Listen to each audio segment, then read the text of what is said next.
Welcome to Rose Ka Dose. Today, let me talk about cooperative farming.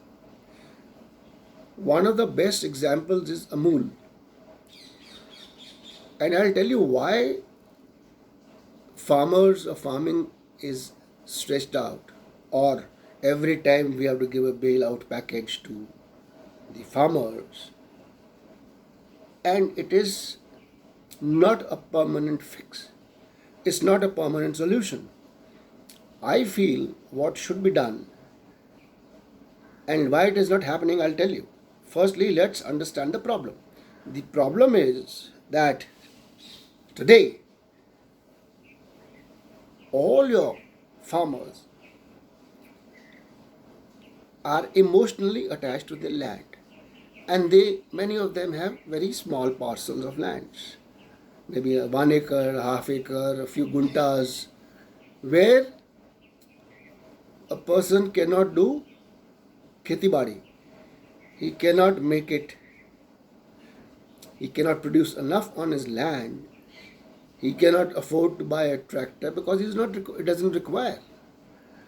So everyone is making very small little parcels of land being utilized for agriculture.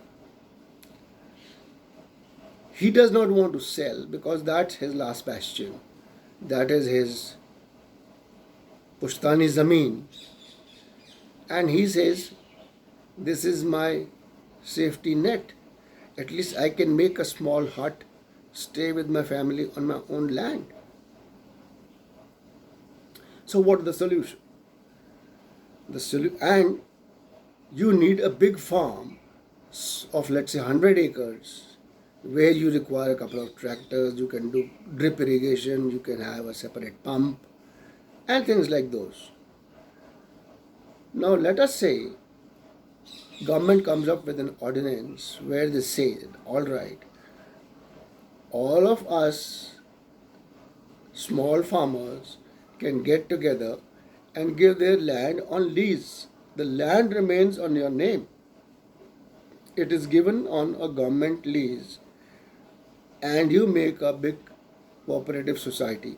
Give it to some professional company to run, and you will get per month this much, a fixed amount.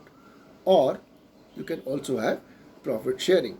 Those modalities can be worked out, but this is one concept where you can create a land mass of 100 acres and then go to market. You have a bigger company handling it more professionally. You can have fencing and give loans, soft loans to these big farms rather than doling out money for crises and suicides.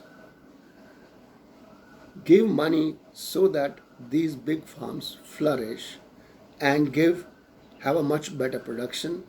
Every farmer is safe. He gets on pro rata basis. If you have 5 acres, you'll get 5 rupees. If you have 10 acres, you'll get 10 rupees. If you have 100 acres, you'll get 100 rupees. And if you have got 2 acres, you'll get 2 rupees. So it will be equidistribution. Whatever your land is with you. You're only leased out. And the trust, it is through the government. Because today, if you want to start as a private entity, people will say, I will lose my land. So that should not happen. And I think if we do this collective farming, we can get out of this agriculture crisis that every year we are facing. And whatever you may say, farmers are doing a great job. We'll not be able to eat, we'll not get food if these guys are not looked after. And we need to do this ASAP. Thank you for watching Rose Ka Dose. We'll come back again tomorrow. Thank you.